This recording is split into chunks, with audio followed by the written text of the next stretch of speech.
প্রিয় শিক্ষার্থীবৃন্দ, তোমরা কেমন আছো? সবাই আশা করি তোমরা সবাই ভালো আছো। ডক্টর খাসিকি সরকারি বালিকা বিদ্যালয়ের অনলাইন শ্রেণীকক্ষ থেকে তোমাদেরকে স্বাগত জানাচ্ছি। আমি মোহাম্মদ শহীদুল্লাহ।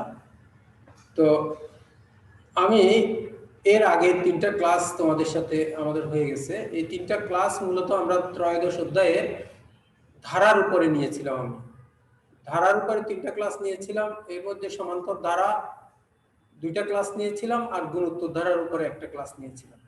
তো আমরা ধারার থেকে চেঞ্জ করে আজকে আমরা বৃত্তে চলে আসব, কারণ ধারার তোমরা যদি চাও পরে আমি আরেকটা ক্লাস নেব। আগে আমাদের বৃত্তের চ্যাপ্টারটা শেষ করতে হবে। বৃত্তটা তোমাদের জ্যামিতির ব্যাপক একটা অংশ জুড়ে আছে। তো এখন আমরা আজকে বৃত্ত নিয়ে কাজ করব।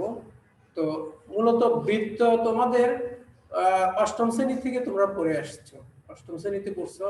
তো বৃত্তের যে বেসিক জিনিস সেগুলো তোমরা সেখানে জেনেছো, আমরাও পড়াইছি আমাদের রেগুলার ক্লাসে, ক্লাসরুমে ভালোভাবেই তোমরা শিখেছো। তারপরও বৃত্তের ডেফিনিশনটা আরেকটু মনে করিয়ে দিয়ে আমি বৃত্তের যে সমস্যাগুলোর ভিতরে যাব। তো মূলত বৃত্ত হচ্ছে একটা আবদ্ধ বক্ররেখা। তাইলে আমাদের রেখা কাকে বলে সেটা আমাদেরকে জানতে হবে। রেখা, এই যে বিন্দু, এই হলো বিন্দু। বিন্দুর চলার পথকে রেখা বলা হবে। অর্থাৎ অনেকগুলো বিন্দু যদি এক জায়গায় হয় তাহলে রেখা তৈরি হয়। তাহলে বিন্দুর চলার পথকে রেখা বলা হবে। বিন্দুর চলার পথকে বলা হবে রেখা। রেখা এই তীর চিহ্ন দিতে হবে রেখা। আর এরকম দিলে সেটা হলো রেখাংশ, রশ্মি। আর এরকম দিলে রেখা বা রেখাংশ থেকে একটা অংশ কেটে নিলে সেটাকে বলা হবে লাইন সেগমেন্ট বা রেখাংশ। তাহলে রেখা, রশ্মি, রেখাংশ। এখন রেখা দুই প্রকার, একটা হলো সরল রেখা আর একটা হচ্ছে বক্ররেখা। এরকম হলো বক্ররেখা, কিন্তু দুইটাই হলো বিন্দুর চলার পথ। বিন্দুর চলার পথ। তাহলে আমরা এখন আসো আমরা বৃত্তের ডেফিনিশনে যদি আসি, তাহলে বৃত্ত হচ্ছে একটা আবদ্ধ বক্ররেখা যার প্রতিটা বিন্দু অভ্যন্তরের একটা নির্দিষ্ট বিন্দু থেকে সমান দূরত্বে আছে।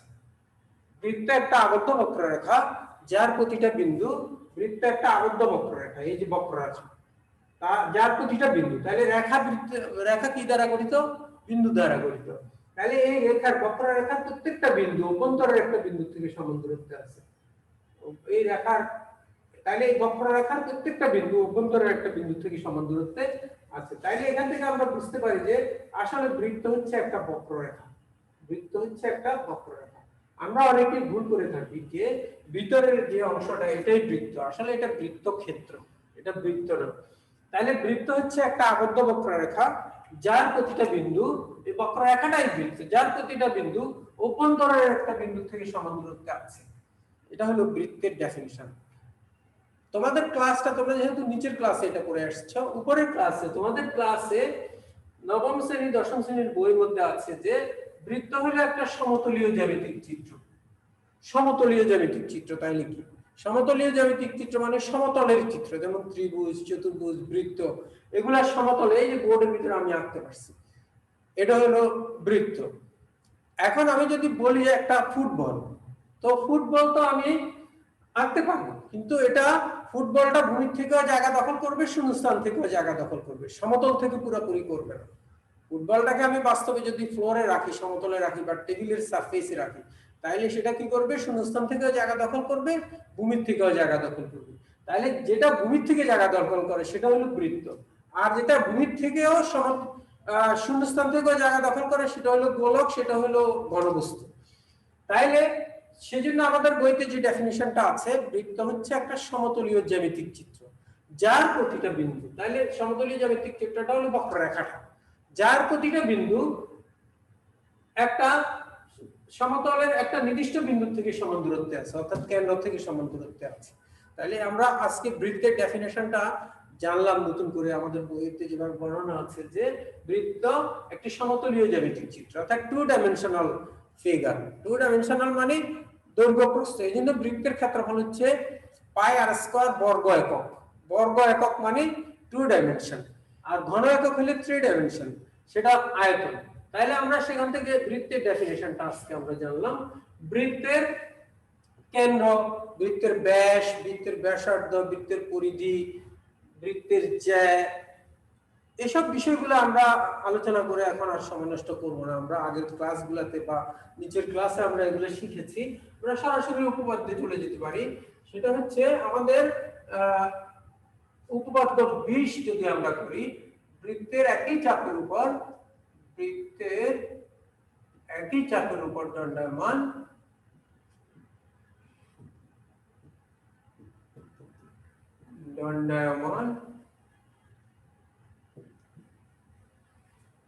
কেন্দ্রস্থ কোণ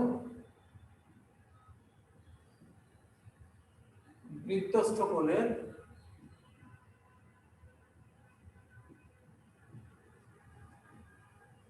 ডাবল নাকি অর্ধেক, ডাবল, দ্বিগুণ।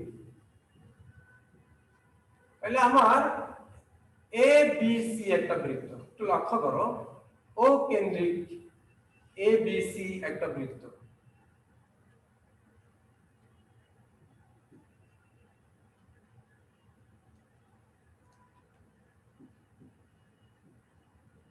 তাহলে এ বি সি, এখানে এ একটা বিন্দু আমি দিচ্ছি, এ বি সি একটা বৃত্ত, এ কেন্দ্রিক এ বি সি একটা বৃত্ত।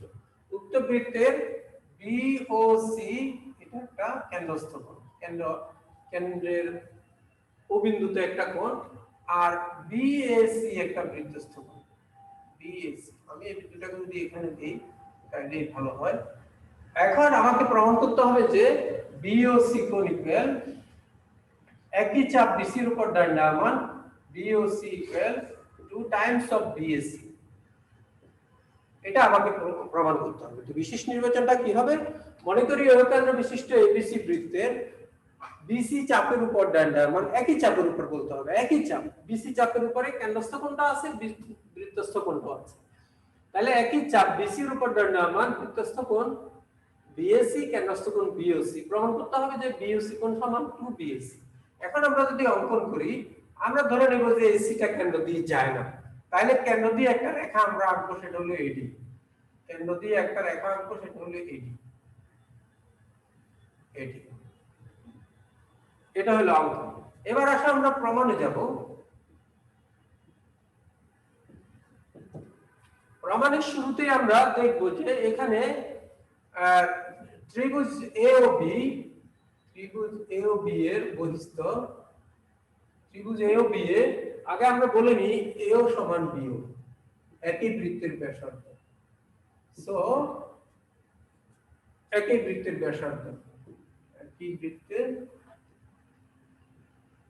ব্যাসার্ধ। আচ্ছা, এখন আমরা যেহেতু দুইটা বাহু সমান, এ ও ইকুয়াল বি ও, তাহলে এ ও বি ত্রিভুজের ভিতরে আমরা পাবো B A O. So B A O equal A B ও। এখন ত্রিভুজ এ ও বি এর একটা বাহু এ ও কে যদি আমি বর্ধিত করে দিই ডি পর্যন্ত, তাহলে বহিস্থ বি ও ডি গুণিতন হবে। এ ও বি এর বহিস্থ বি ও ডি ইকুয়াল বিপরীত অন্তস্থ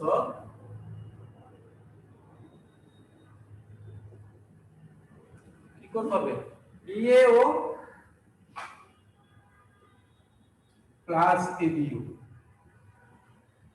তাহলে আমরা কি দেখতে পেলাম? বিএও প্লাস এবিও, কিন্তু আমরা বিএও প্লাস এবিও, এবিও কে আমরা লিখতে পারি বিএও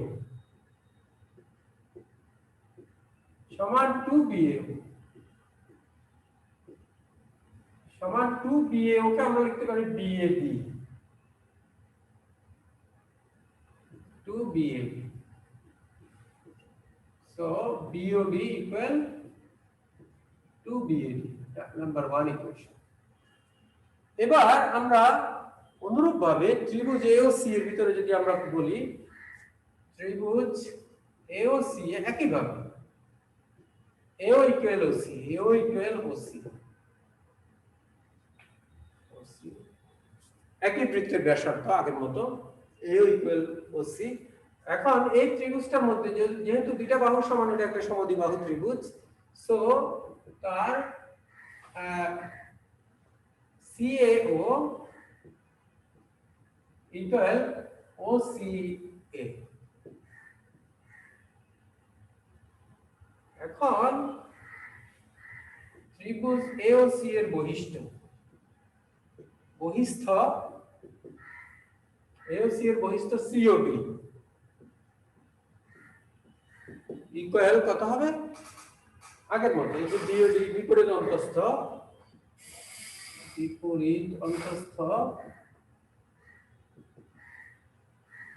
কি কোণ হবে? CAO প্লাস OC ইকুয়াল, এখন আমরা CAO প্লাস CAO লিখতে পারি। আমি একটু উপরের দিকে চলে আসতে চাচ্ছি। এখানে যদি আমরা চলে আসি, এখানে আমার মনে হয় 2CAO লেখা যাবে। 2CAO মানে হলো CAD,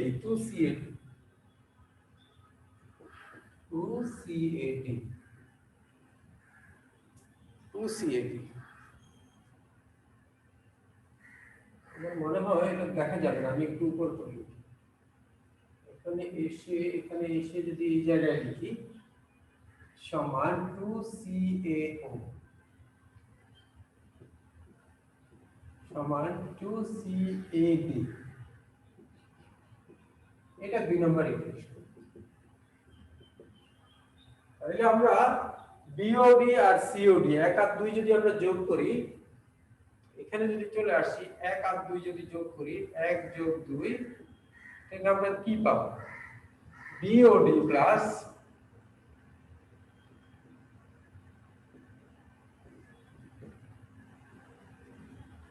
COD 2 times of BAD plus 2 times of CAD, 2 of BAD আর CAD যোগ করলে হবে BAC। BAD আগে BAD plus CAD লিখি,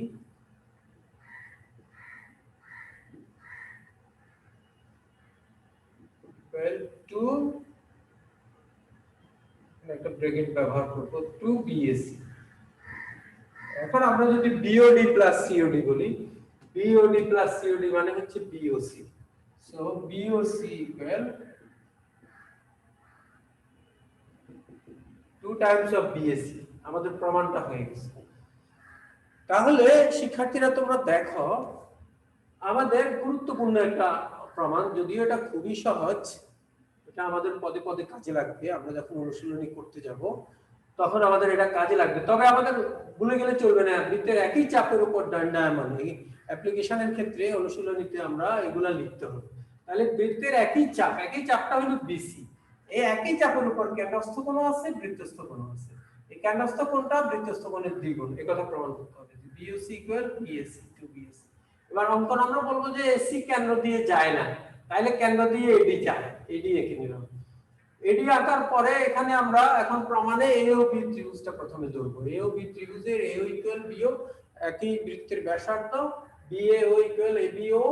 এখন বহিস্থ BOD, এই কোণটা, এই বহিস্থ এই কোণটা, এই কোণ আর এই কোণের সমান, BAO আর ABO, BAO ABO। সেখান থেকে আমরা পাইলাম BAO টু BAD, 1 নম্বর ইকুয়েশন। অনুরূপ ভাবে আমরা COD ইকুয়াল টু পেলাম 2CAD, COD ইকুয়াল পেলাম 2CAD। এখন এই দুইটা ইকুয়েশন যোগ করার পরে আমরা পেলাম BOD plus COD equal 2BAD plus 2CAD। 2 common নিলে আমাদের BAD প্লাস CAD, তাহলে BAD plus CAD, BAD plus CAD মিলে হবে BOC, না BAD প্লাস CAD হবে BAC, তাহলে BOC equal 2 Times of BAC। এটাই প্রবলেম।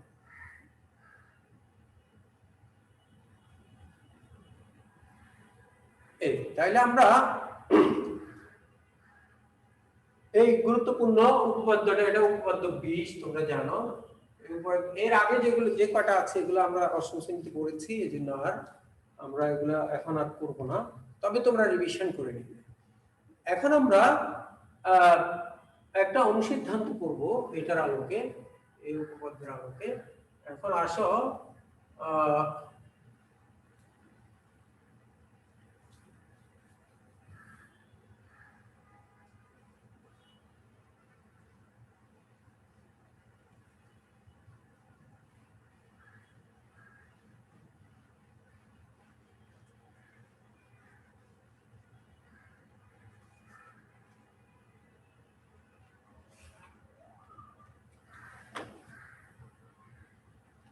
আচ্ছা, এই উপপাদ্যের আলোকে আমরা যদি অনুশীলনের একটা প্রশ্ন করি, অনুশীলনী 8.2, সেখানে 1 নম্বর প্রশ্নটা আছে, ও কেন্দ্রিক বৃত্তে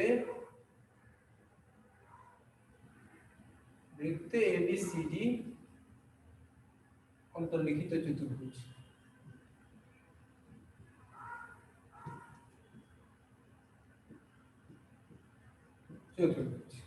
এসিও বিডি কর্ণ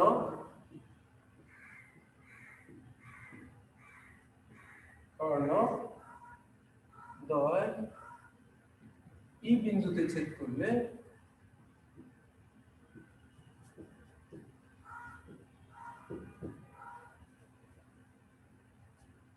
প্রমাণ করো যে AOB plus COD equal to AEB। ঠিক আছে, তাহলে এটা আমাদের প্রশ্ন। ওকেন্দ্রিক বৃত্তে ABCD অন্তর্লিখিত একটা চতুর্ভুজ, AC ও BD কর্ণদ্বয় এই বিন্দুতে ছেদ করলে প্রমাণ করতে হবে যে AOB equal COD। এখন আমরা যদি চিত্রটা যদি আঁকার চেষ্টা করি, এরকম করে আমি একটু বড় করে এই চিত্রটা নিলাম, সেন্টারটা যদি মেনশন করি, সেন্টারটা আমি মেনশন করলাম O। এখন আমাকে AC ও BD কর্ণ যদি আমি যোগ করি একটা চতুর্ভুজে, সেটা যদি কেন্দ্র দিয়ে চলে যায়, তাহলে তো আমি প্রমাণ করা আমার পক্ষে কঠিন হয়ে যাবে। তো সেজন্য আমি এমন ভাবে ABCD চতুর্ভুজটা অন্তর্লিখিত করাবো যাতে করে ও বিন্দু আর এই বিন্দু একটু পার্থক্য থাকে, একটু দূরে দূরে থাকে। তো সেজন্য আমি চতুর্ভুজটার একটা বাহু এই বৃত্তের কেন্দ্রের কাছাকাছি দিয়ে পাস করে দিলাম, তাহলে আর বাহুগুলো নিচের দিকে দিলাম। এইভাবে যদি আমি দিই, তাহলে আমার এই দুইটা কর্ণ যখন ছেদ করবে, এই কর্ণের ছেদবিন্দুগুলো তখন কোন দিক দিয়ে যাবে, তখন কর্ণের ছেদবিন্দু আর সেন্টারের কাছাকাছি দিয়ে যাবে। তাহলে এটা হলো ই ABCD, তাহলে AC ও BD, AC কর্ণ আর BD কর্ণ এই বিন্দুতে ছেদ করবে, আর সার্কেলটার সেন্টার হলো O। তাহলে দেখো ABCD চিত্রটা আঁকার জন্য আমাকে কিছু বুদ্ধি পরিচয় দিতে হবে। সেটা হচ্ছে, আমি এই ও বিন্দুর কাছাকাছি ABCD চতুর্ভুজের একটা বাহু যদি পাস করে দিই, তাহলে ই বিন্দু আর ও বিন্দু একদম কাছাকাছি, একটার সাথে একটা লাগালাগি হবে না, কাছাকাছি চলে যাবে না। এখন আমি যখন প্রমাণে যাব, আমার এই বিশেষ নির্বাচনটা এটাই হবে।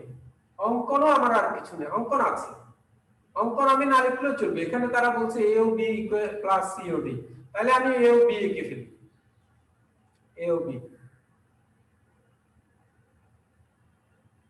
আবার অবশ্য আমি যদি বৃত্তটা ABটা যদি এদিক দিয়ে পাস করি, এই দিক দিয়ে যদি লিখি, তাহলে AOB এই কোণটা ছোট হবে, সেটাই ABCD, AC ও BD কর্ণ এই বিন্দুতে ছেদ করছে, তাহলে আমি AOB কোণ একটা আঁকছি, AOB। তারপরে COD, CO অ্যাড করলাম, OD অ্যাড করলাম, তাহলে COD পেলাম। তাহলে AOB প্লাস COD, আমি কোণ আঁকার পরে AC আর BD কর্ণ এই বিন্দুতে ছেদ করার পরে আমি AO আর B যোগ করছি, তখন AOB পেয়েছি। তারপর CO আর OD যোগ করছি, তখন আমি COD পেয়েছি। এখন আমাকে প্রমাণ করতে হবে 2 টাইমস অফ AEB, AEB মানে এই, তাহলে এই দুইটা অ্যাড করলে, এই দুইটা যোগ করলে এটার AEB এর দ্বিগুণ হবে। এখন আমি সরাসরি প্রমাণে যাব। আমি AOB কোন বৃত্ত চাপের উপরে আছে, তোমাদের কি মনে হয়? AOB অ্যাঙ্গেলটা AB চাপের উপরে আছে, তাহলে এই একই চাপ AB এর উপরে একটা কেন্দ্রস্থ থাকবে, একটা বৃত্তস্থ কোণ থাকবে। সেজন্য আমরা এখানে লিখতে হবে, একই চাপ কথাটা লিখতে হবে। একই চাপ এবি এর উপর দণ্ডায়মান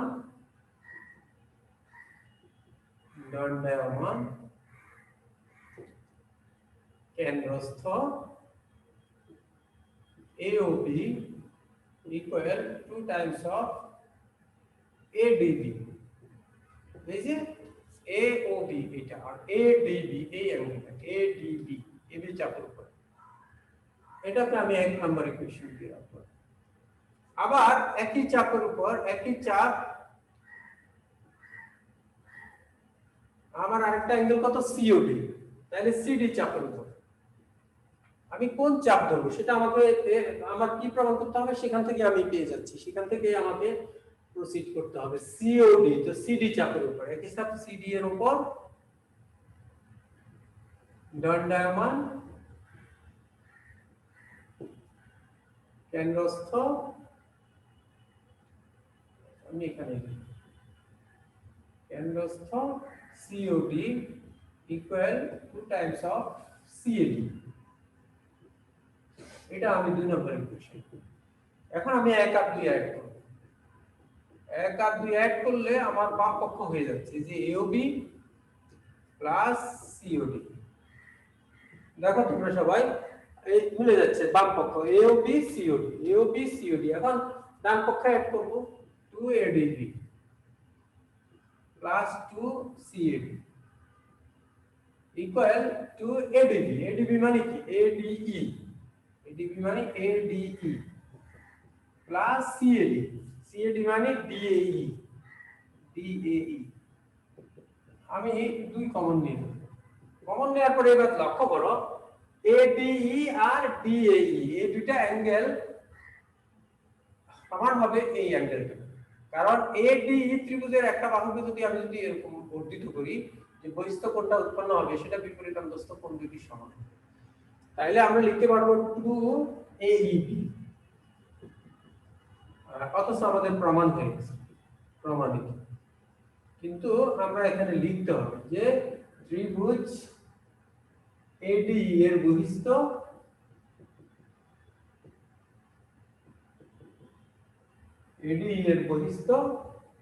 AEB equal ADE plus DAE। আমি আর বিপরীত অন্তস্থ লিখতে পারি বিপরীত অন্তস্থ ADE plus DAE মানে AEB, ADE DAE equal AEB, তাহলে AOB plus COD equal to AEB প্রমাণ হয়ে গেল। দেখো প্রমাণ হয়ে গেল। তাহলে আমরা আজকে যে প্রমাণটা শিখলাম, অকেন্দ্র বিশিষ্ট বৃত্তে ABCD অন্তর্লিখিত চতুর্ভুজ SCOBD কর্ণ এই বিন্দুতে ছেদ করেছে। এখন প্রমাণ করতে হবে যে AOB plus COD equal 2 times of AEB। এখন একই চাপ AB এর উপর দণ্ডায়মান কেন্দ্রস্থ AOB বৃত্তস্থ ADB, AOB equal to ADB R CD এর উপর COD equal CAD। এখন ADB কে আমরা ADE লিখবো আর CAD কে আমরা লিখবো হলো CAD কে DAE লিখবো, তাহলে এই দুইটা কোণ মিলে হবে AEB, ADE plus DAE equal AEB। এখন আমাদের 8.2 এর আমাদের যে উপপাদ্যগুলো আছে তোমরা এটা করতে থাকবে। 2 নাম্বার উপপাদ্যটা তোমরা হোমওয়ার্ক করবে, প্রায় সেম উপপাদ্য। 3 নাম্বার উপপাদ্যটা তোমরা হোমওয়ার্ক করবে। তো অনুশীলনী হোমওয়ার্ক হবে অনুশীলনী 8.2 এর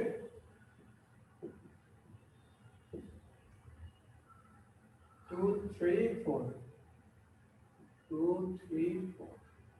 এই তিনটা উপপাদ্য তোমরা হোমওয়ার্ক করবে, প্র্যাকটিস করবে।